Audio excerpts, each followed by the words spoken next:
Sometimes, the most beautiful things in life happen when different elements work together. Just like this spectacular show, every small part has an important role in creating something extraordinary. Hello everyone! Welcome back to Ma'am Hugot channel, where every destination becomes a science classroom. Today, we're visiting SPECTRA at Marina Bay Sands in Singapore.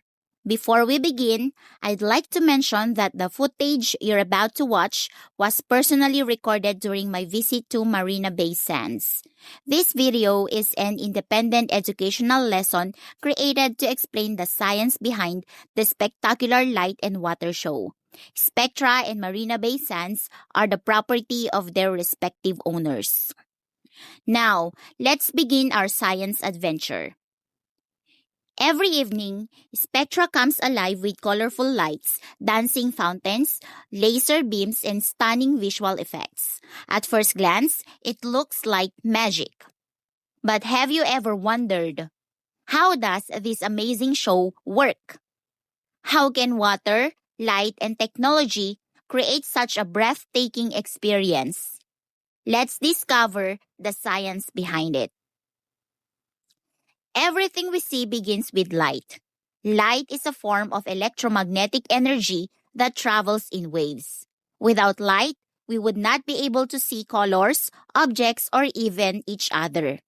The spectacular display of SPECTRA combines several technologies that use light in different ways, including laser technology, LED lighting, and projection technology. Each plays a unique role in creating the performance. Let's explore them one by one. Have you noticed the bright beams stretching across the night sky? These are produced by lasers. A laser produces a highly focused beam of light. Unlike ordinary light bulbs that spread light in every direction, laser beams remain narrow and concentrated over long distances. This makes them ideal for outdoor light shows. Lasers are also used in medicine, barcode scanners, fiber optic communication, manufacturing, and scientific research. Here at SPECTRA, laser beams add dramatic visual effects that make the show even more exciting. Now, let's look at the colorful fountains. Where do these beautiful colors come from? They come from LED lights. LED stands for light-emitting diode, a highly energy-efficient technology that produces bright, vibrant light. Many entertainment lighting systems use RGB LEDs. RGB stands for red, green, and blue. You might wonder, if there are only 3 colors, why do we also see yellow, purple, pink, and many more? The answer is additive color mixing. When red and green light combine, our eyes perceive yellow. Red and blue create magenta. Green and blue create cyan. When all 3 colors combine at the right intensity, they appear white. This is the same technology used in televisions, smartphones, and computer monitors. Does the water create the colors? No. The colors come from the lasers and LED lights. The water enhances the visual effects by interacting with the light. When light reaches the water droplets, 3 important optical phenomena occur. The first is reflection. Reflection happens when light bounces off the surface of the water, creating sparkling highlights. The second is refraction. Refraction is the bending of light as it passes from air into water and back into the air. The third is scattering. Scattering occurs when tiny water droplets redirect light in many different directions. This allows us to see the beautiful beams of light traveling through the mist. Without the water droplets, many of these beams would be almost invisible. Another fascinating part of the show is the appearance of animated images that seem to float in the air. How is this possible? These effects are created using projection technology. Powerful projectors display digital images onto a thin curtain of water or fine mist. The tiny water droplets scatter the projected light toward our eyes, making the images appear to float in midair. This technique is also called water screen projection.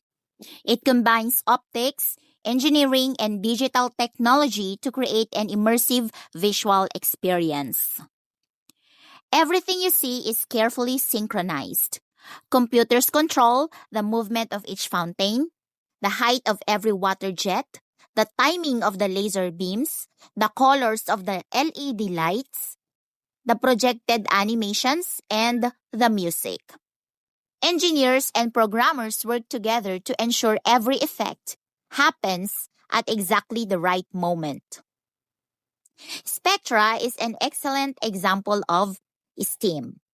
Science explains how light behaves, technology provides lasers, LEDs, projectors, and control systems, engineering designs the fountains and lighting equipment, art transforms scientific principles into an emotional and beautiful performance, mathematics helps synchronize every movement with incredible precision. This attraction shows us that science is not only useful, it can also be inspiring. The same scientific principles used in spectra are found in many technologies around us. Lasers are used in medicine, communication, and manufacturing. LED lighting is used in homes, schools, traffic lights, and electronic displays. Projection technology is used in classrooms, cinemas, concerts, and museums. Reflection allows mirrors and cameras to function. Refraction makes eyeglasses, microscopes, telescopes, and cameras possible. Scattering explains why we can see light beams in fog, mist, or clouds, and even why the sky appears blue. Science truly is all around us. The next time you watch a light and water show, remember that what appears magical is actually the result of science, technology, engineering, and creativity working together. By understanding these scientific principles, we learn to appreciate not only the beauty of the show, but also the remarkable innovations that made it possible. Just like the lights in Spectra, each of us has the ability to brighten someone else's life. Sometimes, all we need is the right opportunity to let our true colors shine. Thank you for joining me on another science adventure. If you enjoyed this lesson, don't forget to like, share, and subscribe to Ma'am Hugot channel. Remember, every journey is an opportunity to discover science, and every destination has a lesson waiting to be explored. See you in our next science adventure.